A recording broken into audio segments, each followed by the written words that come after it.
Now to the war in Gaza, where an Israeli airstrike on a 5-story residential block in Beit Lahia in northern Gaza has killed at least 34 people. The local defense agency, quoted by the AFP, says many of the dead were women and children, with dozens still feared to be under the rubble. 7 people were also injured. The Israeli military said it had been striking militant targets in the northern Gaza, including Beit Lahia, in an attempt to stop Hamas from regrouping. Elsewhere in central Gaza, 3 separate attacks on refugee camps killed 15 people, while 5 more were killed in an Israeli drone attack on Rafah in the south. Meanwhile, residents and business owners of Beirut's Ammar Elias Street woke up to scenes of burned buildings and rubble today after an Israeli strike hit the bustling central area, which has rarely been targeted the day before. Displaced from South Lebanon and resident of the neighborhood, Hussein Zahwa, then the video recounted the harrowing moments following the explosion as he heard his 7-year-old daughter screaming as smoke filled their house. The Lebanese news agency says Israeli strike targeted a vehicle in the central area in the capital and sparked massive fires to the buildings nearby, killing 4 people and injuring 22 others. Hezbollah and Israel have been trading fire for more than a year since the group began launching rockets at Israeli military targets on October 8th, 2023. That was the day after the Palestinian ally Hamas attacked southern Israel, killing at least 1,200 people. Welcome back. Nigeria's President Bola Tinubu has arrived in Rio de Janeiro, Brazil, attending the 19th Heads of State and Government Summit of the Group of 20 Nations.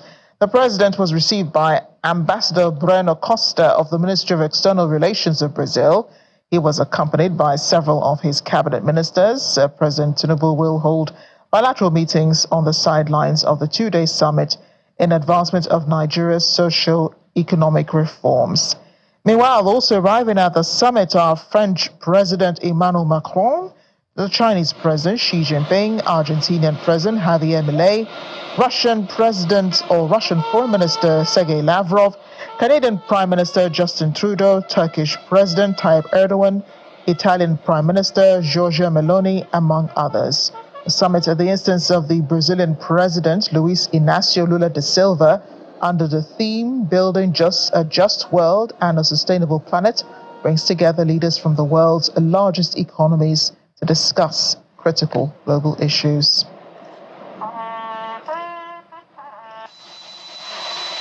Staying with the roll call of leaders at the G20 Summit is U.S. President Joe Biden, who arrived Sunday evening. The Chinese President Xi Jinping, both leaders were received by President Luiz Inácio Lula da Silva at the Modern Art Museum a few hours after their arrival. Later on, the U.S. President became the first sitting U.S. President to visit the Amazon forest on Sunday, flagging the dangers of global warming, often dismissed by President-elect Donald Trump, who has vowed to scrap measures to fight climate change. While in the Amazon, President Biden toured aboard his Marine One presidential helicopter during the confluence of the Amazon and Rio Negro rivers of Manaus, spots where water levels have dropped sharply due to the worst drought in decades. Biden, as we mentioned earlier, also went to the Museum of Amazon in Manaus, where he met with indigenous leaders who want to protect the rainforest.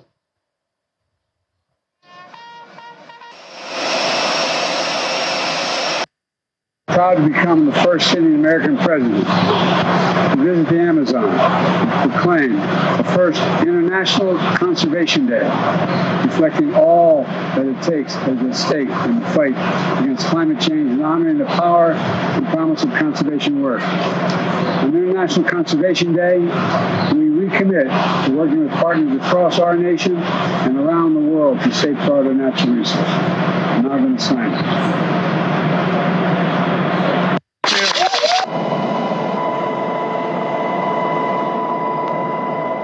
U.S. President Joe Biden. The UN Secretary General Antonio Guterres is also in Rio, where he's called G20 leaders to use their powers to leverage the to tackle key global issues such as climate and peace.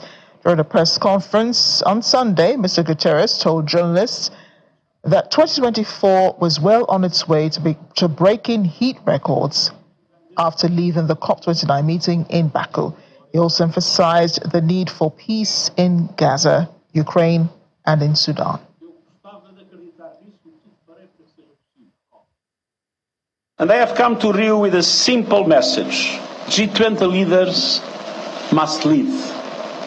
And G20 countries, by definition, have tremendous economic clout and they yield massive diplomatic leverage. They must use it to tackle key global problems. The climate crisis has burned through another record, with 2024 likely to be the hottest year in history. We see the impacts everywhere, and look no further than the drought in the Amazon and horrible floods in southern Brazil. Peace in Gaza, with an immediate ceasefire, the immediate release of all hostages, and the beginning of an irreversible process towards a two-state solution. Peace in Lebanon, with a ceasefire and meaningful steps towards implementing Security Council resolutions in full. Peace in Ukraine, by following the UN Charter, UN resolutions, and international law. Peace in Sudan, by leaders leaning on the warring parties to end the horrific violence and desperate humanitarian crisis being unleashed on civilians. Everywhere, peace requires actions grounded in the values of the UN Charter, the rule of law, and the principles of sovereignty, political independence, and territorial integrity of states. UN Secretary General Antonio Guterres. Away from the G20, the Philippines and the United States have signed a military intelligence sharing deal today, deepening defense ties between the two nations facing common security challenges in the region. U.S. Defense Secretary Lloyd Austin signed the agreement with his Filipino counterpart Gilberto Teodoro at Manila's military headquarters, where they also broke ground for a coordination center that will facilitate collaboration between their armed forces.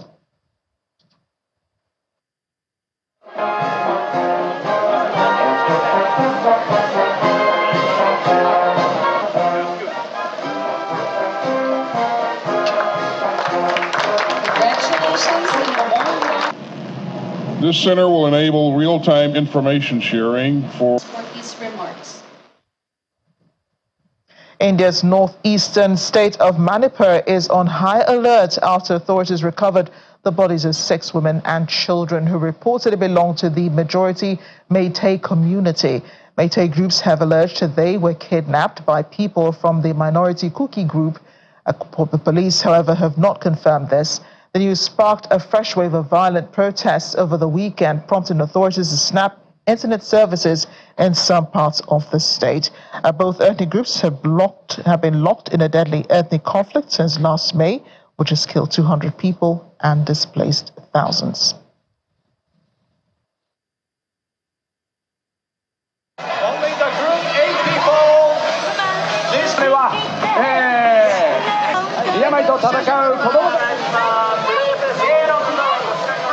We're ending with a story reminding you Christmas is only weeks away. Hundreds of people participated in the Santa Parade in Tokyo on Sunday to support hospitalized children in Japan, as well as those living in poverty and troubled areas worldwide. Participants wore Santa costumes and gray beards as much as they could, gathering at Tokyo's Hyogi Park, holding banners and signs before parading the streets, thereafter enjoying the festive atmosphere at stalls and watching the concert. Fees to participate varied by age group, from 3,300 yen for adults, is roughly $21, to 1,100 yen, the $7 for children from the age of 3 upwards. Canine Santas were also admitted, but for free. The money raised is donated to charities in Japan and other selected overseas organizations.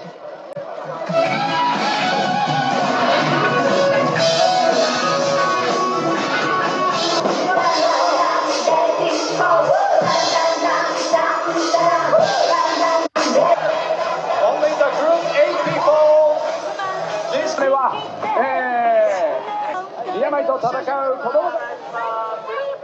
Well, now you know. The holiday season will soon be here. Thanks for watching. I'm Amarachi Ubani.